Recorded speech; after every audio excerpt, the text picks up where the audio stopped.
Assalamualaikum warahmatullahi wabarakatuh. Ahlan wa sahlan. Kembali lagi di channel Arasy, mengulik buku Wonderful Islam, penemuan dan fakta-fakta mengagumkan tentang dunia Islam. Alhamdulillah kita masih diberikan kesempatan, kenikmatan dan tentunya juga kesehatan, yang pada kali ini kita masih membahas di bagian ke-7, yaitu tentang 5 negara yang namanya terdengar asing dengan mayoritas penduduk muslim. Wow, Masya Allah ya. Tidak terasa juga sekarang kita sudah berada di topik ketiga, yaitu di sini kita akan berbincang-bincang tentang Pulau Komoro. Nah, secara geografis, kepulauan ini terletak di utara selat Mozambik, antara Madagaskar dan juga Mozambik. Nah, kepulauan ini terdiri atas 3 pulau besar, yakni Grandia Komoro, Anjouan, dan Moheli. Sekitar 98% ternyata penduduk negeri ini beragama Islam loh. Nah, Komoro sendiri itu adalah berasal dari kata Al-Khamar yang bermakna pulau bulan kecil.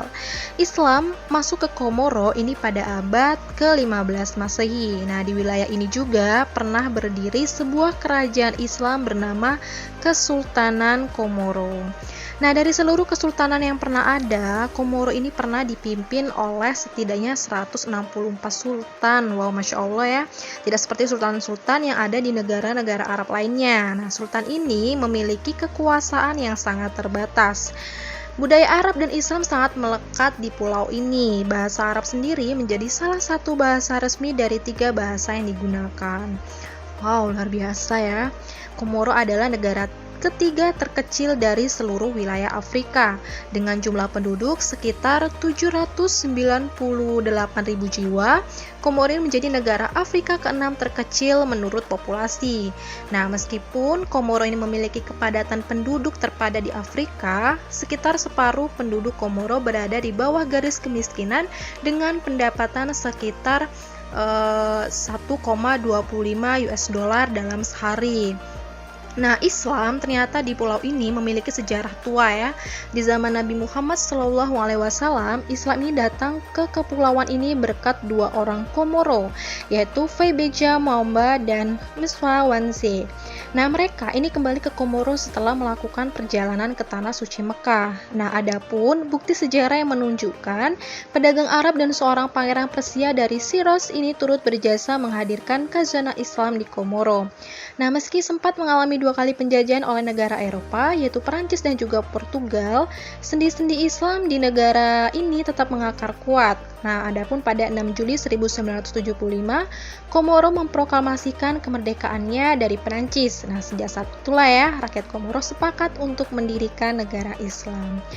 Nah, pasca kemerdekaan, kondisi ekonomi dan juga politik Komoro ini memang tidak stabil, sehingga penerapan hak asasi manusia dan keadilan sosial tidak sepenuhnya berjalan juga ya.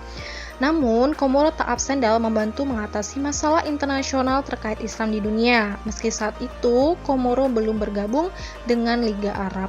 Wow, Masya Allah ya, ternyata meskipun saat itu kepulauan ini sedang menjalani keadaan politik yang tidak stabil, tapi dia tetap membantu mengatasi masalah internasional terkait Islam di dunia. Luar biasa sekali nih ya. Nah, Komoro juga ikut serta dalam menyelesaikan konflik di jalur Gaza, Palestina. Nah, ketika Israel melakukan serangan brutal atas Gaza, Komoro inilah yang menjadi salah satu dari sekian negara yang hadir dalam konferensi di Doha dan juga memprotes keras tindakan Israel. Komoro juga aktif berhubungan dengan negara-negara Islam lainnya. Nah, umat Islam di Pulau Komoro ini secara sungguh-sungguh mengimplementasikan ajaran Islam dalam kehidupan sehari-harinya. Mereka menggelar dan mengikuti perayaan hari besar Islam seperti Idul Adha, Muharram, Maulid Nabi, dan juga Isra Mi'raj secara meriah. Saat Maulid, orang-orang Muslim Komoro ini akan menggelar pesta cukup meriah yang dihadiri oleh para ulama besar.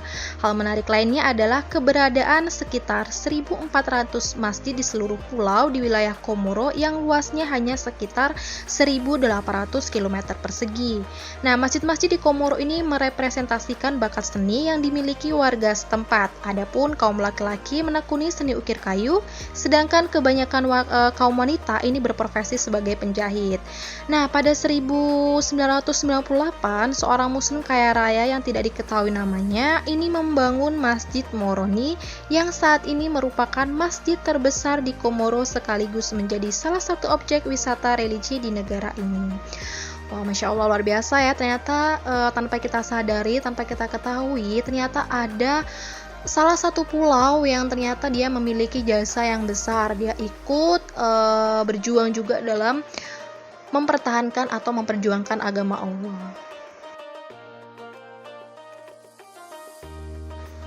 Baiklah, alhamdulillah mungkin sampai di sini saja penjelasan terkait Pulau Komoro yang merupakan salah satu negara yang namanya terdengar asing namun dengan mayoritas penduduk muslim berdasarkan buku Wonderful Islam, penemuan dan fakta-fakta mengagumkan tentang dunia Islam. Semoga bermanfaat. Jangan lupa untuk terus ikuti channelnya dengan cara like, comment, dan subscribe, dan jangan lupa juga untuk notifkan loncengnya supaya tidak ketinggalan informasi sejarah menarik lainnya. Syukron katsiron wa ila liqa. Wassalamualaikum warahmatullahi wabarakatuh.